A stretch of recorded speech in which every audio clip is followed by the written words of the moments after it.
Hi friends, ఈరోజు మనం వచ్చేసి కాంచీపురంలో ఉన్న ముఖ్యమైన పర్యాటక ప్రదేశాలను అయితే చూద్దాం.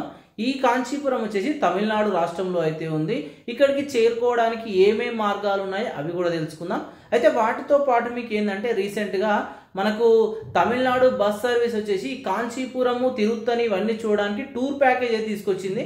650 రూపీస్ టూర్ ప్యాకేజ్ ఉంది. అయితే మనం వితౌట్ టూర్ ప్యాకేజ్లో ఏమేం కవర్ చేయొచ్చు, ఒకవేళ విత్ టూర్ ప్యాకేజ్ తీసుకుంటే ఏమేం కవర్ చేయొచ్చు, ఇవన్నీ డీటెయిల్స్ అయితే ఇప్పుడు మనం తెలుసుకుందాం పదండి. మొదటగా మనం కాంచీపురం చేరుకోవడానికి బెస్ట్ ఆప్షన్ వచ్చేసి ఓన్ వెహికల్, కార్ కానీ ఏది ఉన్నా డైరెక్ట్ అయితే వెళ్ళిపోవచ్చు. సెకండ్ ఆప్షన్ వచ్చేసి మనకు బస్ ఆప్షన్. బస్ ఏంటంటే డైరెక్ట్ కాంచీపురం వరకు అయితే లేవు, మనకు చెన్నై కానీ తిరుపతి కానీ చేరుకోవాలి. అక్కడి నుంచి కాంచీపురం అయితే చేరుకోవాల్సి అయితే ఉంటుంది. అప్రాక్సిమేట్లీ అక్కడి నుంచి ఒక 200 కిలోమీటర్స్ ఇలా ఉంటుంది. లేదు అనుకుంటే ట్రైన్ ఫెసిలిటీ ఉంది, ఒకసారి ఐఆర్టీసీలో చెక్ చేసుకోండి.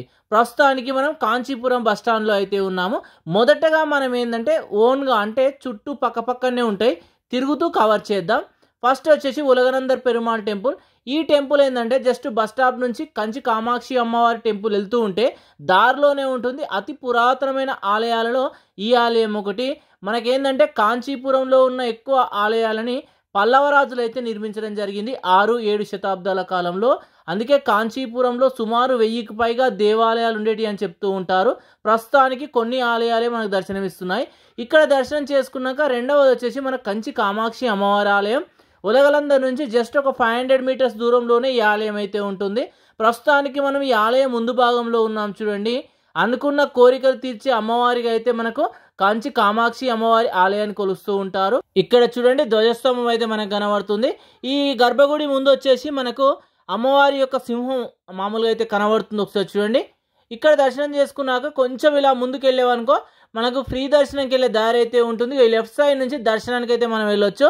ఇక ఇక్కడ నుంచి కొంచెం ఇలా ముందుకు వెళ్ళామనుకో ఎగ్జాక్ట్లీ మనకు టెంపుల్ బ్యాక్ సైడ్ వచ్చేసి పుష్కరిణి అయితే ఉంటుంది. చాలా బాగుంటుంది. ఈ బ్యాక్ సైడ్ నుంచి చూస్తే అన్ని గోపురాలు అయితే చాలా చక్కగా అయితే కనబడతాయి. ఈ ఆలయం ఏంటంటే మనకు పల్లవరాజులు నిర్మించినప్పటికీ చోళరాజులు, విజయనగర రాజులు ఎంతో మంది అయితే ఈ ఆలయ నిర్మాణంలో తోడ్పడడం అయితే జరిగింది. మీకు ఏంటంటే సాయంత్రం సమయంలో కొన్ని సందర్భాల్లో అయితే అమ్మవారి ఉత్సవాలు జరుగుతూ ఉంటాయి. నెక్స్ట్ మనం చూడబోయే ఆలయం వచ్చేసి కచపేశ్వర్ మహాదేవ్ టెంపుల్.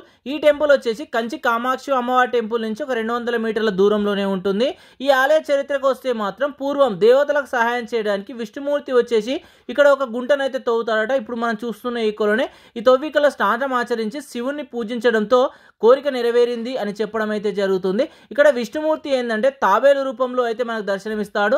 ఇక్కడ ఉన్న గోడలపైన అయితే ఇప్పటికీ మనకు తాబేలు రూపంలో ఉన్న విష్ణుమూర్తిని అయితే మనం చూడొచ్చు. శివుని ప్రార్థిస్తున్నట్టయితే ఇక్కడైతే ఉంటుంది. ఈ ఆలయం చోళరాజులు, విజయనగర రాజుల కాలంలో ఎక్కువ శాతం అయితే అభివృద్ధి చెందడం అయితే జరిగింది. నెక్స్ట్ మనం చూడబోయే ప్రదేశం వచ్చేసి శ్రీ సుబ్రహ్మణ్య స్వామి వారి ఆలయం. ఈ ఆలయం కచపేశ్వర్ నుంచి ఒక 200 మీటర్ల దూరంలోనే ఉంటుంది. ఈ ఆలయం కూడా అతి పురాతనమైన ఆలయాలలో ఒకటి. మనకు కాంచీపురంలో సుమారు 1000కి పైగా దేవాలయాలు ఉన్నాయి అన్నాం కదా, అందులో మనకు అతి పురాతనమైన ఆలయాలలో ఈ ఆలయం ఒకటి. ఒకసారి చూడండి. ఈ ఆలయం మనకి ఎగ్జాక్ట్లీ కంచి కామాక్షి అమ్మవారి ఆలయం పక్కనే ఉంటుంది. ఒకసారి చూడండి, అక్కడ అమ్మవారి ఆలయం అయితే కనబడుతుంది. నెక్స్ట్ మనం చూడవలసిన ఆలయం వచ్చేసి కంచి కామకోటి పీఠం. ఎగ్జాక్ట్లీ సుబ్రహ్మణ్య స్వామి ఆలయం నుంచి 50 మీటర్స్ దూరంలోనే ఉంటుంది. లోపల ఫోటోగ్రఫీ అలౌ లేదు. నెక్స్ట్ మనం చూడబోయే ఆలయం వచ్చేసి ఏకామనాథేశ్వర్ ఆలయం. ఈ ఆలయం కంచి కామకోటి పీఠం నుంచి ఒక 500 మీటర్స్ దూరంలో ఉంటుంది. పంచభూత క్షేత్రాలలో ఇక్కడ వచ్చేసి పృథ్వీలింగం కొలవై అయితే ఉంటుంది. ఈ ఆలయ చరిత్రకు వస్తే మాత్రం పూర్వం ఇక్కడ ఉన్న ఒక మామిడి చెట్టు కింద పార్వతీదేవి అయితే తపస్సు అయితే చేసిందట. ఆ తపస్సును పరీక్షించడానికి శివుడు వచ్చేసి అగ్నిని అయితే పంపాడట. అప్పుడు పార్వతీదేవి వచ్చేసి విష్ణువుని ప్రార్థించగా విష్ణువు శివుని తలపైన ఉన్న చంద్రుని కిరణాలను పంపి అగ్నిని అయితే చల్లార్చడం జరిగిందట. ఈ ఆలయంలో ఉన్న ముఖ్యమైన 1000 స్తంభాల గుడి మండపాన్ని మాత్రం శ్రీకృష్ణదేవరాయల వారు అయితే నిర్మించారు. ఇక్కడ 1008 శివలింగాలు అయితే ఇప్పటికీ దర్శనమిస్తాయి. ఇక్కడ ఉన్న మామిడి వృక్షం మాత్రం 3500 సంవత్సరాల క్రితం దట. ఇప్పుడు నెక్స్ట్ మనం చూడబోయేది పాండవదూత పెరుమాళ్ టెంపుల్. ఈ టెంపుల్ వచ్చేసి ఏకాంబనాథేశ్వర్ టెంపుల్ నుంచి ఒక 1 కిలోమీటర్ దూరంలో అయితే ఉంటుంది. ఇప్పుడు మనం చూస్తుందే పాండవదూత పెరుమాళ్ టెంపుల్. ఈ ఆలయం మాత్రం చాలా బాగుంటుంది. అతి శక్తివంతమైన ఆలయాలలో ఈ ఆలయం అయితే ఒకటి. ఇక్కడ కోనేరు చూడండి, ఆ కాలం నాటి కోనేరుని అయితే చూడొచ్చు. నెక్స్ట్ మనం చూడబోయే ప్లేస్ వచ్చేసి శ్రీ కైలాసనాథర్ ఆలయం. ఈ ఆలయం ఏంటంటే మన కంచిలోనే అతి పురాతనమైన ఆలయాలలో ఈ ఆలయం ఒకటి. ఎందుకంటే మనకు కంచిలో చాలా ఆలయాలను చూస్తూ ఉంటాము, కానీ ఇంత పురాతనమైన ఆలయం మాత్రం కంచిలో ఎక్కడ అయితే లేదు. ఒకసారి నిర్మాణ శైలిని కూడా చూడండి. ఇప్పుడే మనం లోపలికి అయితే వెళ్తున్నాము. ఇక్కడ ఉన్న నిర్మాణ శైలి మాత్రం మీకు ఎక్కడా ఉండదు. చూడండి ఒకసారి, ఆ చుట్టూ మీకు అనేకమైన దేవతామూర్తుల విగ్రహాలు అయితే ఉంటాయి. ఎక్కడ చూసినా మీకు దేవతామూర్తుల విగ్రహాలే కనబడుతున్నాయి చూడండి. ఇటువంటి నిర్మాణ శైలి అయితే మనం ఎక్కడా చూడము. మనకేంటంటే కంచి అంటేనే ఎక్కువ శాతం పల్లవ రాజులు నిర్మించింది. ఎందుకంటే ఆ కాలంలో పల్లవ రాజులు కాంచీపురాన్ని రాజధాని చేసుకొని పరిపాలించారు. తర్వాత వచ్చేసి 10వ శతాబ్దంలో చోళ రాజులు కూడా ఈ ప్రాంతాన్ని రాజధానిగా చేసుకొని పరిపాలించారు. శ్రీకృష్ణదేవరాయల హయాంలో వచ్చేసి ఎక్కువ శాతం ఈ ఆలయాలు అయితే అభివృద్ధి చెందాయి. నేనున్న రూమ్ డీటెయిల్స్ కూడా ఒకసారి అయితే మీకు చూపిస్తున్నా చూడండి. ఈ రూమ్ వచ్చేసి కంచి కామాక్షి అమ్మవారి ఆలయం పక్కనే ఉంటుంది. నాకు వచ్చేసి ఎగ్జాక్ట్లీ ఒక 800 రూపీస్ అయితే పడ్డది. చుట్టూ మీకైతే చాలా ఉంటాయి, కానీ నాకైతే ఎక్కడైతే కనవలేదు. రూమ్కి వచ్చి కొంచెం రెస్ట్ తీసుకున్నాను. నెక్స్ట్ మనం చూడబోయే ప్లేస్ వచ్చేసి చిత్రగుప్త స్వామి టెంపుల్. ఎగ్జాక్ట్లీ మనకు బస్ స్టాప్ ముందు చౌరాస్తా ఉంటుంది, చౌరాస్తాకు రైట్ సైడ్లోనే ఉంటుంది. నెక్స్ట్ మనం చూడబోయే ప్లేస్ వచ్చేసి శ్రీ వైకుంఠ పెరుమాళ్ టెంపుల్. అయితే ముఖ్యంగా మనకు తమిళనాడులో గుర్తుపెట్టుకోవాల్సింది ఏంటంటే అన్ని ఆలయాలు వచ్చేసి మీకు 6 to 12 ఉంటాయి. ఈవినింగ్ 4 to 8 వరకు మాత్రమే ఓపెన్ అయితే ఉంటాయి. ఇక నెక్స్ట్ మనం చూడబోయే ప్లేస్ వచ్చేసి అష్టభుజాకార పెరుమాళ్ టెంపుల్. ఈ టెంపుల్కు ఓన్ ఆటోలు వెళ్ళాలంటే 200 రూపీస్ తీసుకుంటారు. షేర్ ఆటోలో వెళ్తే 20 రూపీస్ అవుతాయి. బస్ స్టాప్కి వచ్చేసి బస్ స్టాప్ దగ్గర నుంచి షేర్ ఆటోలు మస్తుంటాయి. ఈ ఆలయం చూసుకున్నాక అక్కడి నుంచి జస్ట్ ఒక 1 కిలోమీటర్ దూరంలోనే శ్రీ వరదరాజ పెరుమాళ్ టెంపుల్ అయితే ఉంటుంది. ఈ టెంపుల్ని మనం విష్ణు కంచిగా పిలవడం అయితే జరుగుతుంది. ప్రస్తుతానికి మనం ఆలయం దగ్గర అయితే వచ్చాం చూడండి. ఈ ఆలయంలో ముఖ్యంగా చెప్పుకోవాల్సింది ఏంటంటే ఈ ఆలయంలో శాసనాలు తెలుగు తమిళంలో కూడా మనం అయితే చూడొచ్చు. అయితే పూర్వం ఏంటంటే 16వ శతాబ్దం వరకు ఈ ఆలయ అభివృద్ధి బాగానే జరిగింది.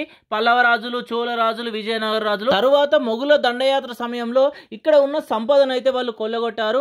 అప్పుడే స్వామివారిని ఎత్తుకెళ్తారన్న ఉద్దేశంతో ఒక వెండి దాంట్లో పెట్టి కోనేరులో అయితే స్వామివారిని అయితే భద్రపరిచారు.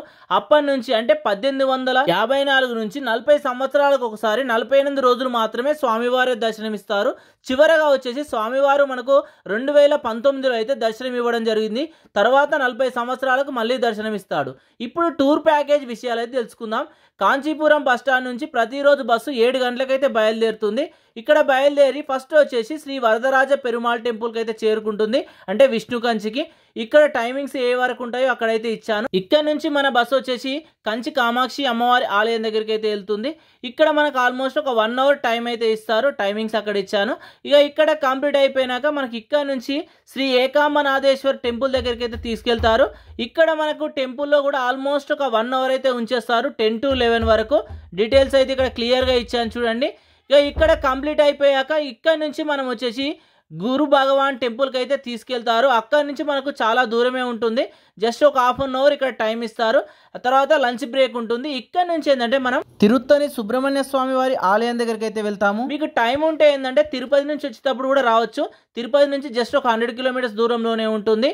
ఈ టెంపుల్ టైమింగ్స్ ఇచ్చాను చూడండి. ఇక్కడ కూడా 1 అవర్ ఉంటుంది. ఇక్కడ ఏంటంటే కొండ ఉంటుంది, కొండ పైన స్వామివారు ఉంటాడు.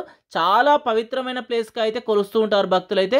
ఇక ఇక్కడ నుంచి నెక్స్ట్ మనం వెళ్ళబోయే ప్లేస్ వచ్చేసి ఒకసారి చూడండి, శివాలయం ఇక్కడ మనకు తిరువలగొండలో అయితే ఉంటుంది. ఒకసారి చూడండి. ఇక్కడ ఏంటంటే ముఖ్యంగా పుష్కరిణి వచ్చేసి తమిళనాడులోనే దేశంలోనే అతిపెద్ద పుష్కరిణి అయితే ఉంటుంది. ఇక చివరగా మనం వచ్చేసి ఇక్కడ నుంచి మరొక 10 కిలోమీటర్ల దూరంలో ఉన్న వీరరాఘ పెరుమాళ్ టెంపుల్కి అయితే తీసుకెళ్తారు. తిరువల్లూరులో ఉంటుంది. ఈ ఆలయం కూడా చాలా పురాతనమైన ఆలయము. టైమింగ్స్ అన్ని స్క్రీన్ పైన అయితే ఇస్తున్నారు చూడండి.